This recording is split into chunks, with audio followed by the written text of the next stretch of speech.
একটা খুশির খবর, তোমরা যারা এতদিন ধরে ফায়ার অপারেটর অর্থাৎ দমকল বিভাগে নতুন শূন্য পদের জন্য অপেক্ষা করছিলে, তোমাদের জন্য একটা খুশির খবর। এবং সেই খুশির খবরটা কি, এবং আপকামিং যে ভ্যাকেন্সি আসতে চলেছে সেখানে এজ লিমিট কি ধরা হতে চলেছে, এবং টোটাল কত শূন্যপদ থাকছে, এবং ভ্যাকেন্সি নিয়ে কি জানা গেল মন্ত্রিসভায়, সমস্ত কিছু আলোচনা করবো আজকের এই ভিডিওর মাধ্যমে। কাজেই তোমরা যারা ফায়ার অপারেটরের ভ্যাকেন্সি নিয়ে অপেক্ষা করেছিলে এবং বয়স, উচ্চতা, যোগ্যতা, online form fill up date, সমস্ত কিছু স্টেপ ওয়াইজ আলোচনা করবো আজকের এই ভিডিওর মাধ্যমে। এবং তোমাদের অফিসিয়াল যে নোটিফিকেশন সেটা আমি তোমাদের দেখাবো। সেখানে তোমরা দেখতে পাবে বয়স, বেতন, যোগ্যতা, সমস্ত কিছু তোমাদের ডাউট ছিল সেটা কিন্তু ক্লিয়ার হয়ে যাবে।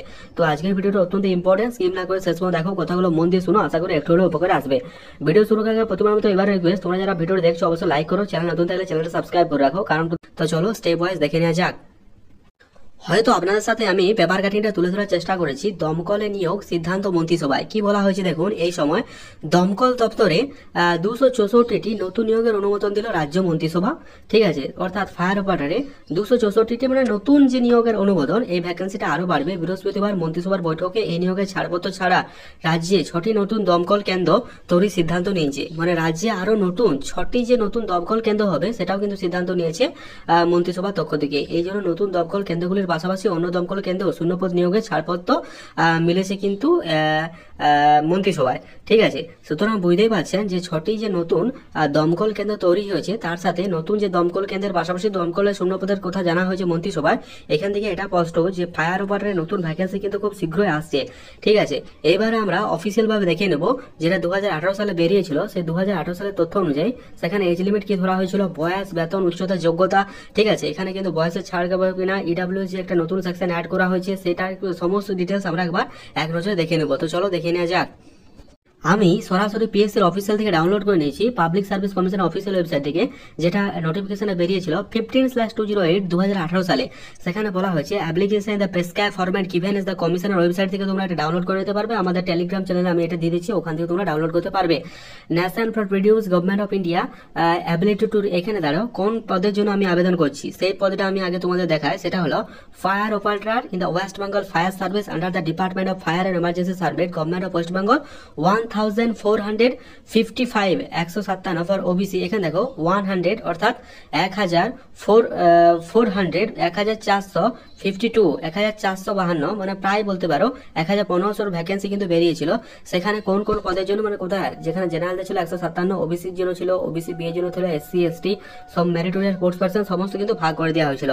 এই লেভেলের চাকরি একটা অত্যন্ত সুখের চাকরি। তোমরা যারা ফায়ার অপারেটর টার্গেট করে রাখছো অবশ্যই কিন্তু এটা চেষ্টা করো, কারণ এটা অত্যন্ত একটা সুখের চাকরি। ঠিক আছে, এখানে পে স্কেল কত আছে না, পে স্কেলের কোথায় দিয়ে বলি, 5400 থেকে 25,200 টাকা pay scale, with grade pay 2600 টাকা। এই বেতনটা গ্রেড পেতে যেহেতু বেড়েছে, তাহলে পে স্কেলটাও কিন্তু ইনক্রিজ হয়েছে। মেথড অফ রিক্রুটমেন্ট, কিভাবে তোমাদের রিক্রুটমেন্টটা করা হবে আমি স্টেপ ওয়াইজ সমস্ত কিছু ডিটেলস একবারে জানিয়ে দিচ্ছি, যাতে তোমরা পুরোপুরি ব্যাপারটা ক্লিয়ার হয়ে যায়। রিক্রুটমেন্ট প্রসেস কি আছে, the post in the rank of fire operator shall be filled by the selection through direct recruitment on the basic of written examination. তোমাদের রিটেন এক্সামিনেশন হবে, ফিজিক্যাল মেজারমেন্ট টেস্ট হবে, endurance test হবে, personal test of the conduct of the commission. ঠিক আছে, তাহলে প্রথমে তোমাদের একটা এক্সাম হবে, দি ফিজিক্যাল টেস্ট হবে, তারপরে তোমাদের পার্সোনাল টেস্ট হবে। ঠিক আছে, মানে ডাব্লিউপি এর মতো। The candidate who qualify in the written exam therefore he call for physical measurement, মানে অ্যাজ সাচ ডাব্লিউপি এর মতো হবু। ঠিক আছে, তোমরা যারা রিটেন এক্সামে কমন হবে তোমাদের কিন্তু ফিজিক্যাল ফিটনেসে দেখা হবে, মানে ওই দৌড়ের ব্যাপার থাকবে। ঠিক আছে, কোয়ালিফাই করতে হবে সেখানে, তারপর personality test. The written exam the held various value Kolkata in the district of West Bengal. দেখতে পাচ্ছ তোমাদের রিটেন এক্সামের ডেটও দিয়ে দিয়েছিল তখন। আর যেসব এক্সাম সেন্টারগুলো পড়েছিল সেই এক্সাম সেন্টারগুলো তোমরা কোন ডিস্ট্রিক্ট থেকে আমার ভিডিও দেখছো অবশ্যই কমেন্ট করো। আমাদের ভিডিও যে জন ডিস্ট্রিক্ট থেকে দেখছো অবশ্যই কমেন্ট করিও। ঠিক আছে, তাহলে আমি চেষ্টা করবো তোমাদের ডিস্ট্রিক্টে কোনো নতুন ভ্যাকেন্সি এলে সবার প্রথম তোমাদের আপডেট দিয়ে দেওয়ার। ঠিক আছে, কোয়ালিফিকেশন কি লাগছে না, কোয়ালিফিকেশনের কথা যদি আমি বলি, সেখানে অবশ্যই তোমাকে মাধ্যমিক পাস হতে হবে, must have her physical measurement as well. এবার তোমাকে ফিজিক্যালে কি থাকতে হবে, অ্যাজ সাচ ডাব্লিউপির মতোই কি থাকতে হচ্ছে, ক্যান্ডিডেট তোমাদের সমস্ত ক্যাটাগরি ইউআর হলে 5 ফুট 6 অর্থাৎ 167 সেমি থাকতে হচ্ছে, না ফুলে 32 সেমি, আর ফুলি 105 সেমি করতে হবে। আর গোর্খা গারোয়াড়ি জেলা আছে 5 ফুট 3 ইঞ্চি, মানে 160 সেমি। আর এখানে এক্সপানশনের ব্যাপারটা তোমরা দেখে নিও। ঠিক আছে, must have qualify in the following, দেখতে পাচ্ছ ফলোইং এন্ডুরেন্স টেস্ট। কি করতে হবে, 1000 metre run within 5 minute, 1000 metre run complete করতে হবে 5 মিনিটে। লিডিং ক্লাইম্বিং উইদিন 20 সেকেন্ড, তোমাকে একটা সিঁড়ি চড়তে হবে, 20 সেকেন্ডের মধ্যে একটা সিঁড়ি চড়তে হবে। Lifting and carrying the stand bag, তোমাদের বালির একটা ব্যাগ বইতে হবে, যেটা প্রায় মোটামুটি 65 কেজির মতো। ঠিক আছে, 50 মিটার পথ অতিক্রম করতে হবে। রান আপ দেয়ার স্ট্যান্ডার্ড স্টেয়ার উইদিন 1 মিনিট, ঠিক আছে। স্ট্যান্ডার্ড স্টেয়ারে 1 মিনিটের মধ্যে তোমাদের রান আপ দিতে হবে। রোপ ক্লাইম্বিং দড়িতে চাপতে হবে using only one hand within 60 সেকেন্ডের মধ্যে কিন্তু করতে হবে। হাই জাম্প আছে 1.22 মিটার আর মোর, হাই জাম্পও আছে 1.22 মিটার অথবা মোর।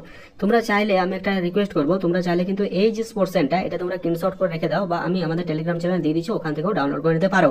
এটা পরবর্তীকালে তোমাদের কিন্তু কাজে লাগবে, কারণ এটা হচ্ছে ভেরি ভেরি ইম্পর্টেন্ট। মানে কোন কোন ক্রাইটেরিয়াগুলো চায় এটা কিন্তু তোমাদের জানা অত্যন্ত জরুরি।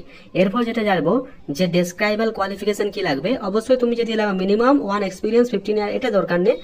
এজ লিমিট কি লাগবে, এখানে এজ লিমিট যে নতুন ভ্যাকেন্সি বেরোতে চলেছে 2025-এ নতুন ভ্যাকেন্সি আসছে, সেখানে এজ লিমিট কি ধরা হবে, ঠিক আছে। অবশ্যই তোমাদের 18 বছর কম হওয়া চলবে না, এবং নট মোর দেন 87 ইয়ার, তোমাদের 27 বছর বেশি হওয়া চলবে না। এজটা ধরা হবে 1/1/2018। সেমন ভাবে আমাদের এটা ধরা হবে 1/1/2025 অনুযায়ী, ঠিক আছে। 1/1/25 অনুযায়ী তোমাদের 18 বছর কম হওয়া চলবে না, 27 বছরের বেশি হওয়া চলবে না, ঠিক আছে। প্রোভাইড মেয়েদের এখানে তোমাদের group A and group B, এখানে তোমাদের মাধ্যমিকের যে আছে সেটা ধরে এজ লিমিটটা দেখা হবে। তারপরে যে বিষয়গুলো ইম্পর্টেন্ট সেটা হচ্ছে দেখো ডেজিরেবল কোয়ালিফিকেশন মিনিমাম ওয়ার, এখানে কোন মার্কসে কত রকম তোমরা অ্যাড পাবে, নাম্বার পাবে, সেটা তোমাদের কিন্তু এখানে বলা হয়েছে। মানে এক্সট্রা যদি সুবিধা নিতে চাও এই কোয়ালিফিকেশনগুলো থাকতে হবে, ঠিক আছে। 110 টাকা করে ফর্ম ফিল আপ তোমাদের লাগছিল। আর এটা SC ST ক্যান্ডিডেট, অবশ্যই তোমাদের কিন্তু যারা SC ST আছো তারা অবশ্যই তোমাদের সঠিক ভ্যালিডেশন সার্টিফিকেট দেখাতে হবে, আদারওয়াইজ ক্যান্সেল হবে। এবার নতুন একটা সেশন এবার অ্যাড হবে, সেটা হচ্ছে EWS ক্যাটাগরি কিন্তু সঠিকভাবে না ফর্ম ফিল আপ করলে তোমাদের ক্যান্সেল হবে। এবার EWSটা কিন্তু বেশ জটিলই করেছে, ঠিক আছে। আর ইন্টারন্যাশনাল ন্যাশনাল স্পোর্টস চ্যাম্পিয়ন, সেটাও কিন্তু যে নাম্বার প্যাটার্ন সেটাও কিন্তু নানা রকমের আছে। তো অ্যাপ্লিকেশন যেটা শুরু হচ্ছে, তোমাদের শুরু হয়েছিল 2018 সালে জুলাই মাসে, দেখতে পাচ্ছ। এবার কিন্তু তার আগে আসবে। আর অফলাইন এখানে হচ্ছে 13 জুন 2018, লাস্ট ডেট ছিল 3 জুলাই 2018, ঠিক আছে। এটা আমি তোমাদেরকে বলছি না, কোনোরকম কোনো যদি হেল্পের প্রয়োজন হয়, কোনোরকম ফর্ম ফিল আপের জন্য তোমার হেল্পের প্রয়োজন হয়, এই নাম্বারগুলোতে তোমরা কল করে নিও, তোমাদের কলে সবসময় উত্তর দেওয়া হবে, ঠিক আছে। চাপের কোনো কিছু নেই। তো ভ্যাকেন্সি একটা কথাই বলবো যে ভ্যাকেন্সি 2025-এ খুব শীঘ্রই আসছে, তোমরা কিন্তু ভালোভাবে প্রিপারেশন স্টার্ট করে দাও। এখানে এজ লিমিট, বয়স, যোগ্যতা সমস্ত কিছুই বললাম। তো এই ছিল মোটামুটি আজকের ভিডিও। তো দেখে জানিও কেমন লাগলো। যদি কোথাও কোনো প্রবলেম হয় অবশ্যই আমাকে জানাবে, আমি চেষ্টা করবো তোমাদের কমেন্টের উত্তর দেওয়ার। তো thank you very much for